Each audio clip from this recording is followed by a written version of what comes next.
Smitha's kitchen, ರುಚಿಗಳ ಸರದಾರ.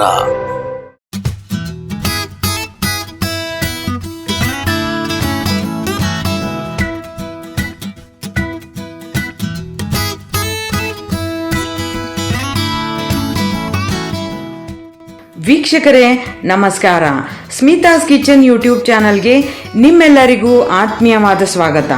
ಇವತ್ತಿನ ಈ ವಿಡಿಯೋದಲ್ಲಿ ನಾನು ನಿಮಗೆ ಒಂದೇ ಒಂದು ತರಕಾರಿನ ಬಳಸ್ಕೊಂಡು ಸಖತ್ತಾಗಿರೋಂಥ ಗ್ರೇವಿನ ಹೇಗೆ ಮಾಡೋದು ಅಂತ ತೋರಿಸ್ಕೊಡ್ತೀನಿ. ಹಾಗಾದರೆ ತಡ ಮಾಡದೆ ವಿಡಿಯೋನ ಶುರು ಮಾಡೋಣ ಬನ್ನಿ. ಬೇರೆ ಯಾವುದೇ ತರಕಾರಿ ಇರಲಿ ಬಿಡಲಿ, ಆದರೆ ಈರುಳ್ಳಿ ಅಂತೂ ಇದ್ದೇ ಇರುತ್ತೆ. ಇವತ್ತಿನ ಈ ವಿಡಿಯೋದಲ್ಲಿ ನಾನು ನಿಮಗೆ ಆಂಧ್ರ ಶೈಲಿಯಲ್ಲಿ ಮಾಡಬಹುದಾದಂಥ ಈರುಳ್ಳಿ ಮಸಾಲ ಗ್ರೇವಿನ ಹೇಗೆ ಮಾಡೋದು ಅಂತ ತೋರಿಸ್ಕೊಡ್ತೀನಿ. ಹಾಗಾದರೆ ತಡ ಮಾಡದೆ ವಿಡಿಯೋನ ಶುರು ಮಾಡೋಣ ಬನ್ನಿ.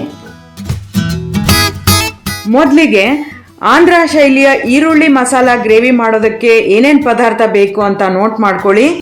ಎಣ್ಣೆ 3 ಟೇಬಲ್ ಸ್ಪೂನ್, ಜೀರಿಗೆ 2 ಟೇಬಲ್ ಸ್ಪೂನ್, ಟೊಮ್ಯಾಟೊ 2 ರಿಂದ 3, ಶುಂಠಿ ಮತ್ತು ಬೆಳ್ಳುಳ್ಳಿ 1 ಇಂಚಷ್ಟು ಶುಂಠಿ ಮತ್ತು 3 ರಿಂದ 4 ಬೆಳ್ಳುಳ್ಳಿ ಎಸಳು, ಅಚ್ಚ ಖಾರದ ಪುಡಿ 2 ಟೀ ಸ್ಪೂನ್, ಧನಿಯಾ ಪುಡಿ 1 ಟೀ ಸ್ಪೂನ್, ಗರಂ ಮಸಾಲೆ ಅರ್ಧ ಟೀ ಸ್ಪೂನ್, ಅರಿಶಿನ ಪುಡಿ ಅರ್ಧ ಟೀ ಸ್ಪೂನ್, ರುಚಿಗೆ ತಕ್ಕಷ್ಟು ಉಪ್ಪು, ಗಟ್ಟಿಯಾದಂಥ ಮೊಸರು 3 ರಿಂದ 4 ಟೇಬಲ್ ಸ್ಪೂನ್, ಕಸೂರಿ ಮೇಥಿ ಮತ್ತು ಕೊತ್ತಂಬರಿ ಸೊಪ್ಪು.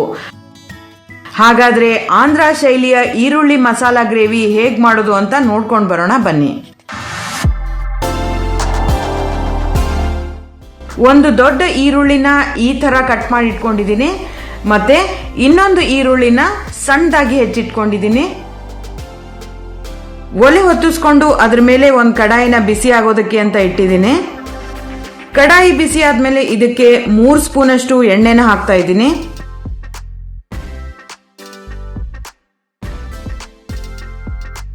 ಎಣ್ಣೆ ಬಿಸಿ ಆದಮೇಲೆ ಇದಕ್ಕೆ ದೊಡ್ಡದಾಗಿ ಹೆಚ್ಚಿಟ್ಟಂತ ಈರುಳ್ಳಿನ ಬಾಡಿಸ್ಕೊಳ್ಬೇಕಾಗತ್ತೆ. ಬ್ರೌನ್ ಕಲರ್ ಬರೋವರೆಗೂ ಇದನ್ನ ಫ್ರೈ ಮಾಡ್ಕೊಳ್ಬೇಕಾಗತ್ತೆ.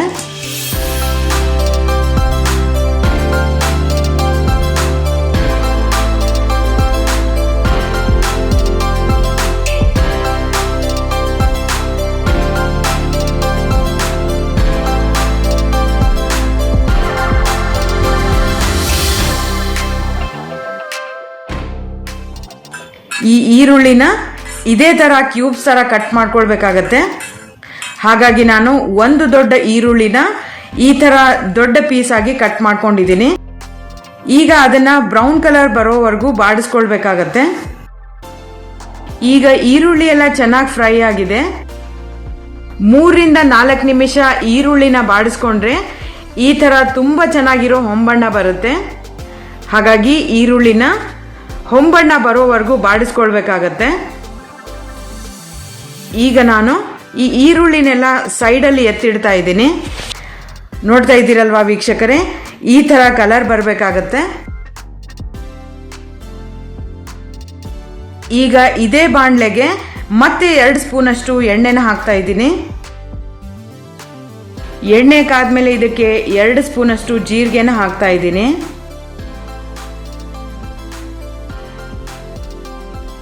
ಸಣ್ಣದಾಗಿ ಹೆಚ್ಚಿಟ್ಟಂತ ಈರುಳ್ಳಿನ ಸೇರಿಸ್ತಾ ಇದ್ದೀನಿ. ಈರುಳ್ಳಿ ಹಾಕಿದ ಮೇಲೆ ಇದನ್ನ ಸ್ವಲ್ಪ ಬಾಡಿಸ್ಕೊಳ್ಬೇಕಾಗತ್ತೆ.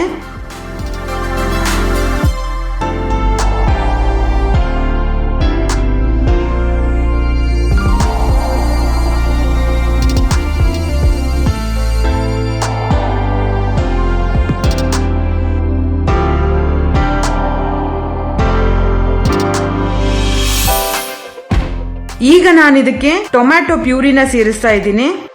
ಟೊಮ್ಯಾಟೊ ಪ್ಯೂರಿ ಅಂದರೆ 2 ರಿಂದ 3 ಟೊಮ್ಯಾಟೊ ಹಣ್ಣನ್ನು ನುಣ್ಣಗೆ ಮಿಕ್ಸಿ ಮಾಡಿ ಸೇರಿಸಬೇಕಾಗತ್ತೆ. ಈಗ ನಾನು ಇದಕ್ಕೆ ಟೊಮ್ಯಾಟೊ ಪ್ಯೂರಿನ ಸೇರಿಸಿದ್ದೀನಿ.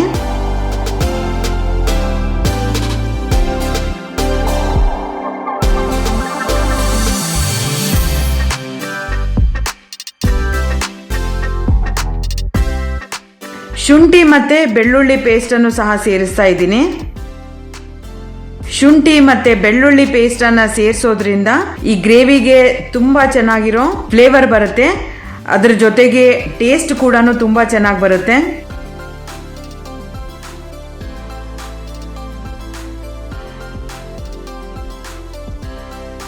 ಶುಂಠಿ ಮತ್ತೆ ಬೆಳ್ಳುಳ್ಳಿ ಪೇಸ್ಟ್ ಹಾಕಿದ ಮೇಲೆ ಸ್ವಲ್ಪ ಬಾಡಿಸ್ಕೊಳ್ಬೇಕು, ಏಕೆಂದ್ರೆ ಹಸಿ ವಾಸನೆ ಹೋಗೋವರೆಗೂ ಇದನ್ನ ಸ್ವಲ್ಪ ಫ್ರೈ ಮಾಡಬೇಕಾಗತ್ತೆ.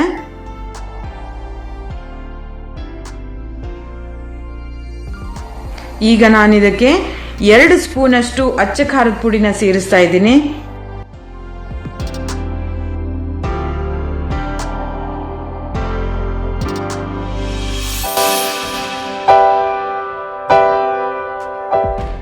ಒಂದು ಸ್ಪೂನ್ ಅಷ್ಟು ಧನಿಯಾ ಪುಡಿನ ಸೇರಿಸ್ತಾ ಇದ್ದೀನಿ.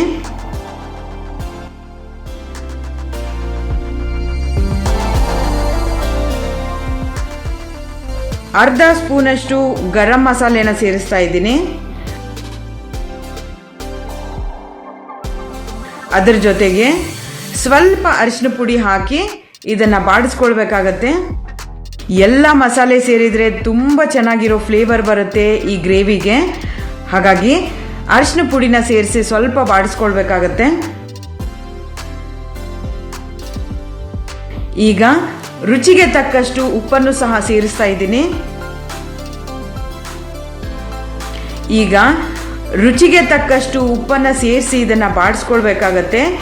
ಎಲ್ಲ ಮಸಾಲೆ ಪದಾರ್ಥಗಳು ಹೊಂದ್ಕೊಂಡು ಗ್ರೇವಿ ಅಂತೂ ತುಂಬಾ ಚೆನ್ನಾಗಿ ರೆಡಿ ಆಗುತ್ತೆ. ಹಾಗಾಗಿ ಇದನ್ನ ಎಷ್ಟು ಬೇಕೋ ಅಷ್ಟು ನೀರನ್ನ ಸೇರಿಸಿ ಗ್ರೇವಿ ಎಲ್ಲ ತುಂಬಾ ಚೆನ್ನಾಗಿ ಹೊಂದ್ಕೊಳ್ಳೋವರೆಗೂ ಇದನ್ನ ಸಣ್ಣ ಉರಿಯಲ್ಲೇ ಕುದಿಸ್ಬೇಕಾಗತ್ತೆ.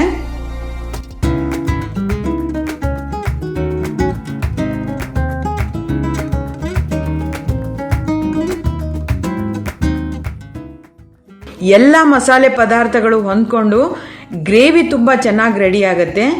ಹಾಗಾಗಿ ಕನ್ಸಿಸ್ಟೆನ್ಸಿಗೋಸ್ಕರ ಎಷ್ಟು ಬೇಕೋ ಅಷ್ಟು ನೀರನ್ನ ಸೇರಿಸಿ 5 ರಿಂದ 7 ನಿಮಿಷದವರೆಗೂ ಇದನ್ನ ಸಣ್ಣ ಉರಿಯಲ್ಲೇ ಕುದಿಸ್ಕೊಳ್ಬೇಕಾಗತ್ತೆ. ಎಲ್ಲ ಮಸಾಲೆ ಪದಾರ್ಥಗಳ ಜೊತೆಗೆ ಜಿಂಜರ್ ಗಾರ್ಲಿಕ್ ಪೇಸ್ಟ್ ಸೇರಿದ್ರೆ ಅದ್ಭುತವಾದಂಥ ಗ್ರೇವಿನೇ ರೆಡಿ ಆಗುತ್ತೆ ಅಂತ ಹೇಳ್ಬೋದು ವೀಕ್ಷಕರೇ. ಆದರೆ ಇದನ್ನ ಸಣ್ಣ ಉರಿಯಲ್ಲೇ 5 ನಿಮಿಷ ಕುದಿಸ್ಕೊಳ್ಬೇಕಾಗತ್ತೆ. ಏಕೆಂದರೆ ಮಸಾಲೆ ಪದಾರ್ಥಗಳೆಲ್ಲ ಹೊಂದ್ಕೊಳ್ಳೋದಕ್ಕೆ 5 ನಿಮಿಷ ಕಾಲಾವಕಾಶ ಬೇಕಾಗತ್ತೆ. ಹಾಗಾಗಿ ಇದನ್ನ ಸಣ್ಣ ಉರಿಯಲ್ಲೇ ಕುದಿಸ್ಕೊಳ್ಬೇಕಾಗತ್ತೆ.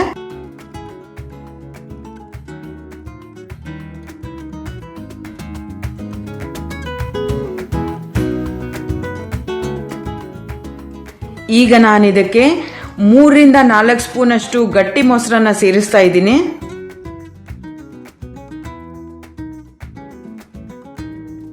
ಅದ್ರ ಜೊತೆಗೆ ಮೊದಲೇ ನಾವು ದಪ್ಪವಾದಂಥ ಈರುಳ್ಳಿನ ಫ್ರೈ ಮಾಡ್ಕೊಂಡಿಟ್ಟಿದ್ವಲ್ಲ ಅದನ್ನು ಸಹ ಸೇರಿಸ್ತಾ ಇದ್ದೀನಿ. ಈರುಳ್ಳಿನ ಸೇರಿಸಿ ಸ್ವಲ್ಪ ಬಾಡಿಸ್ಕೊಳ್ಬೇಕಾಗತ್ತೆ. ಈ ಮೊಸರು ಹಾಕೋದ್ರಿಂದ ಗ್ರೇವಿಗೆ ಅದ್ಭುತವಾದಂಥ ಟೇಸ್ಟ್ ಬರುತ್ತೆ.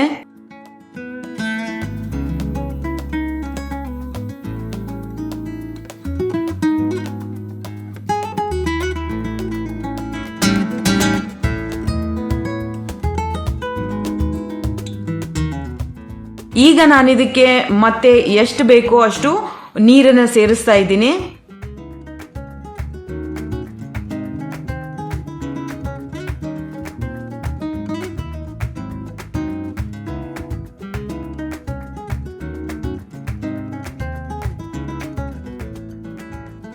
ಲಿಡ್ ಕ್ಲೋಸ್ ಮಾಡಿ ಒಂದು 5 ನಿಮಿಷ ಸಣ್ಣ ಉರಿಯಲ್ಲೇ ಇದನ್ನ ಕುದಿಸ್ಕೊಳ್ಬೇಕಾಗತ್ತೆ.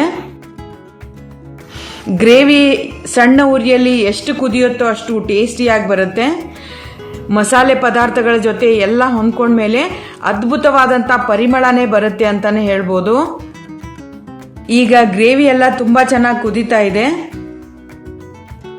ಈ ಸಮಯದಲ್ಲಿ ನಾನು ಇದಕ್ಕೆ ಕಸೂರಿ ಮೇಥಿನ ಸೇರಿಸ್ತಾ ಇದ್ದೀನಿ.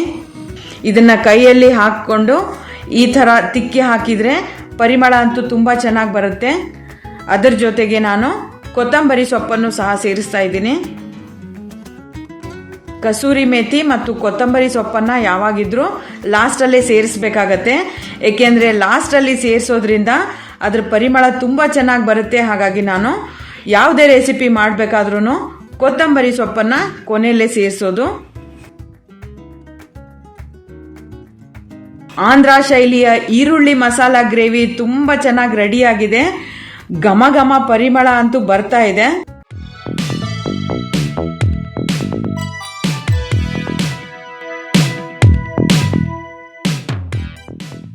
ಈಗ ರೆಡಿಯಾಗಿರೋ ಅಂತ ಈ ಗ್ರೇವಿನ ನಾನು ಸರ್ವಿಂಗ್ ಬೌಲ್ಗೆ ಶಿಫ್ಟ್ ಮಾಡ್ತಾ ಇದ್ದೀನಿ. ಈ ಗ್ರೇವಿ ಚಪಾತಿ ಜೊತೆಗೆ, ಅನ್ನದ ಜೊತೆಗೆ ಮತ್ತು ಬಿಸಿ ಬಿಸಿ ರೊಟ್ಟಿ ಕೂಡ ತುಂಬ ಚೆನ್ನಾಗಿ ಹೊಂದ್ಕೊಳ್ಳುತ್ತೆ ಅಂತಲೇ ಹೇಳ್ಬೋದು. ನನಗಂತೂ ಈ ಗ್ರೇವಿ ನೋಡಿದರೆ ಬಾಯಲ್ಲಿ ನೀರು ಬರ್ತಾ ಇದೆ. ನಿಮಗೂ ಹಾಗೆ ಅನ್ನಿಸ್ತಾ ಇದೆ ಅಲ್ವಾ? ಹಾಗಾದರೆ ಇನ್ಯಾಕೆ ತಡ ಮಾಡ್ತೀರಾ? ನೀವು ಆಂಧ್ರ ಶೈಲಿಯ ಈರುಳ್ಳಿ ಮಸಾಲ ಗ್ರೇವಿನ ಇದೇ ಮೆಥಡಲ್ಲಿ ರೆಡಿ ಮಾಡಿ ಟೇಸ್ಟ್ ಹೇಗಿತ್ತು ಅಂತ ನನಗೆ ಕಮೆಂಟ್ ಮಾಡೋದಕ್ಕೆ ಮಾತ್ರ ಮರಿಬೇಡಿ. ಈರುಳ್ಳಿನ ಬಳಸ್ಕೊಂಡು ನಾವು ತುಂಬ ಅಡುಗೆಗಳನ್ನು ಮಾಡ್ತಿರ್ತೀವಿ. ಆದರೆ ಈ ಥರ ನೀವು ಒಂದೇ ಒಂದು ತರಕಾರಿಯಿಂದ ಆಂಧ್ರ ಶೈಲಿಯ ಈರುಳ್ಳಿ ಮಸಾಲ ಗ್ರೇವಿನ ಒಂದ್ಸಲಿ ಮನೆಯಲ್ಲಿ ರೆಡಿ ಮಾಡಿ ಪದೇ ಪದೇ ಮಾಡ್ತಾನೆ ಇರ್ತೀರಾ ಅಂತಲೇ ಹೇಳ್ಬೋದು. ಏಕೆಂದರೆ ಇದಕ್ಕೆ ತರಕಾರಿ ಕೂಡ ಜಾಸ್ತಿ ಬೇಕಾಗಿಲ್ಲ. ಒಂದೇ ಒಂದು ತರಕಾರಿಯಿಂದ ನಾವು ಈ ಥರ ಗ್ರೇವಿನ ರೆಡಿ ಮಾಡಿದ್ದೀವಿ. ನೀವು ಇದೇ ಮೆಥಡಲ್ಲಿ ರೆಡಿ ಮಾಡಿ ಟೇಸ್ಟ್ ಹೇಗಿತ್ತು ಅಂತ ನನಗೆ ಕಮೆಂಟ್ ಮಾಡೋದಕ್ಕೆ ಮಾತ್ರ ಮರಿಬೇಡಿ.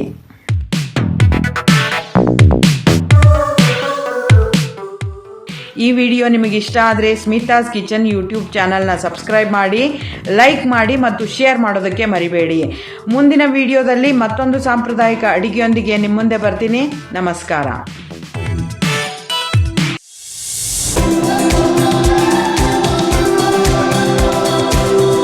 ಸ್ಮಿತಾಸ್ ಕಿಚನ್, ರುಚಿಗಳ ಸರದಾರ.